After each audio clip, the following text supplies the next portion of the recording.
नमस्कार, जय हिंद विद्यार्थी मित्र हो. महाराष्ट्र राज्याचे मुख्यमंत्री देवेंद्रजी फडणवीस यांनी सांगितलेलं आहे की 10,000 रिक्त पदं जी आहे अनुकंपा तत्वावरील रिक्त पदे 15 सप्टेंबरपर्यंत आपण काय करणार आहोत, भरणार आहोत. सदरील माहितीबद्दल एक जाहिरात देखील आलेली आहे. मागच्या व्हिडिओमध्ये आपण कव्हर केलेली आहे ही जाहिरात.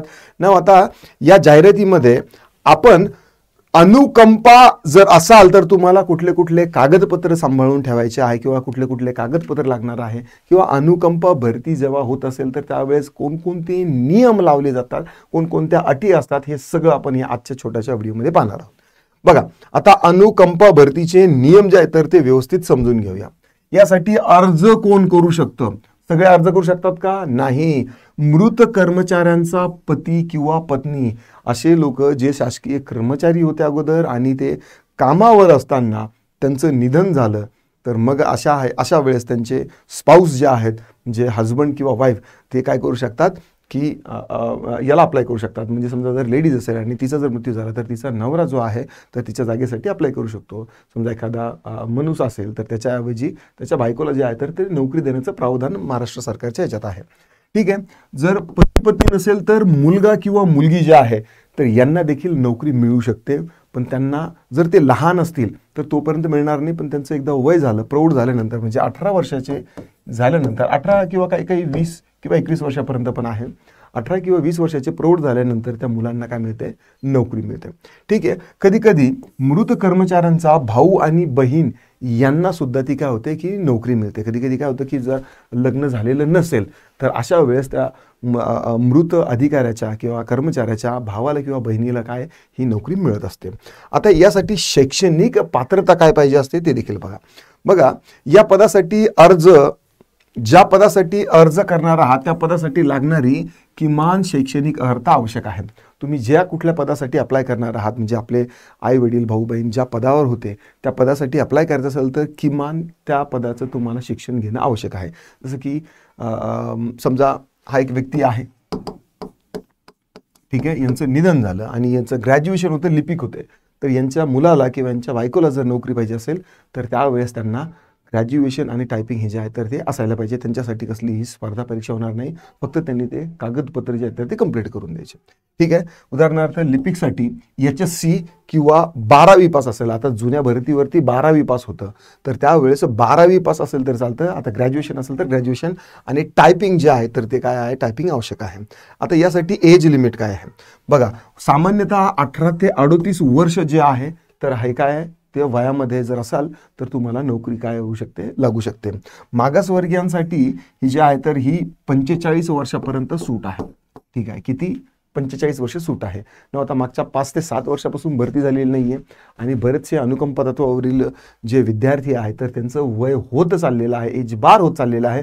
म्हणून तात्काळ ही जी आहे तर ही आता भरती होणार आहे. आणि अनुकंपा या शब्दाचा अर्थच काय होतो की एखादा माणूस जर दुःखी असेल, अडचणीत असेल तर त्याची अडचण समजून तात्काळ केलेली मदत म्हणजे अनुकंपा.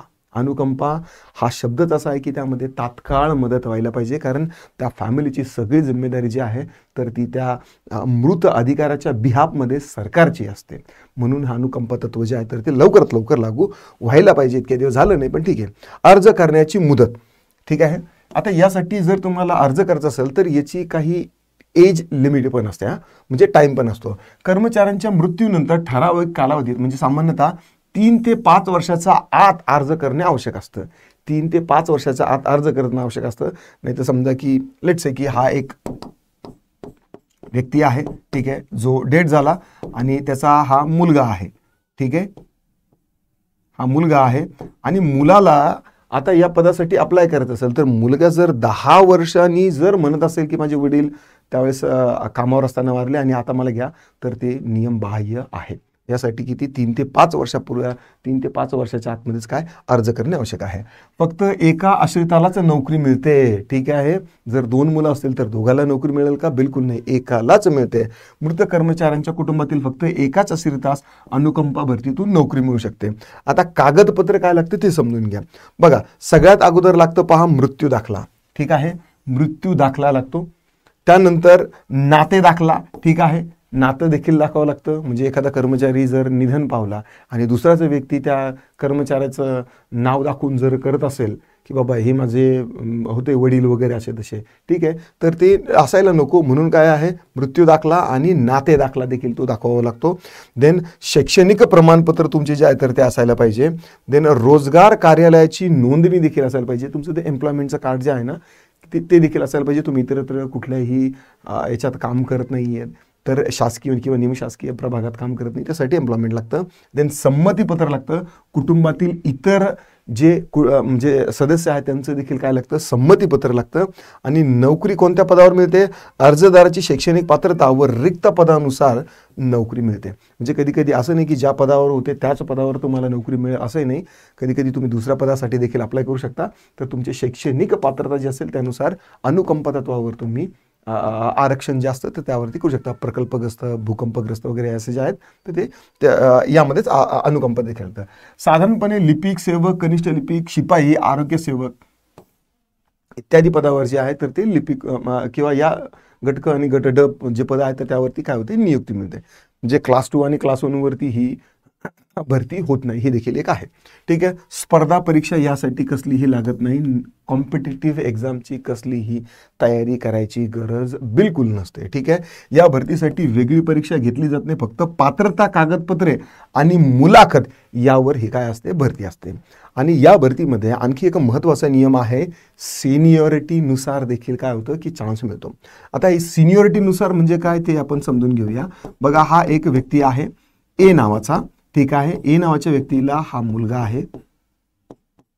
ठीक आहे. हा दुसरा आहे बी नावाचा व्यक्ती. ठीक आहे.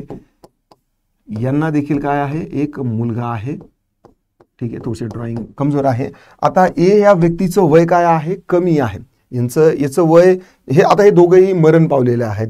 यांचं वय मरताना होतं 35 वर्ष आणि यांचं वय होतं 40 वर्ष. पण अगोदर ए हा व्यक्ती वारला. ठीक आहे. ए हा व्यक्ती अगोदर वारला, यांचं वय जरी कमी असलं म्हणून यांच्या मुलाला जो आहे सिनियरिटीनुसार म्हणजे त्यांचे वडील अगोदर वारले म्हणून त्यांना काय मिळणार आहे, चान्स मिळतो. आणि नंतरच मग यांना वेटिंग लिस्टमध्ये ठेवलं. जसं आपलं नॉर्मल असतं, एकदा सिलेक्शन झाल्यानंतर एकदा निवड यादी असते आणि नंतर वेटिंग लिस्ट असते. त्यानंतर अनुकंपांची देखील काय असते, एक वेगळी वेटिंग लिस्ट असते. आणि त्या वेटिंग लिस्टमधील जे मुलं आहेत तर ते एज बार होत चालले म्हणून ही जी मुख्यमंत्र्यांनी ही जी दिलेली आहे ना, ही जाहिरात आलेली आहे ना की सप्टेंबरपर्यंत आपल्याला सगळे पद भरती करायचे आहे, ही त्याचमुळे दिलेली आहे. आय होप तुम्हाला अनुकंपा भरतीवरती काय प्रोसेस असते किंवा नियम काय असतात, कुठले कुठले कागदपत्र लागतात, हे सगळं काही समजलं असेल. जर तुम्हाला व्हिडिओ आवडला असेल तर लाईक करा, शेअर करा, कमेंटमध्ये तुमचे काही दिक्कत, डाऊट, क्वेरी, परेशानी असतील नक्की तुम्ही कमेंट करा. आतापर्यंतचा इतिहास आहे, तुम्ही कुठलीही कमेंट पहा, कुठल्याही व्हिडिओवरती आम्ही सर्वजण आवर्जून विद्यार्थ्यांच्या प्रत्येक कमेंटला रिप्लाय करत असतो, म्हणून तुम्ही तुमचे प्रश्न विचारू शकता. आताच्या व्हिडिओमध्ये एवढंच. पुन्हा भेटूया पुढच्या व्हिडिओमध्ये. राम राम.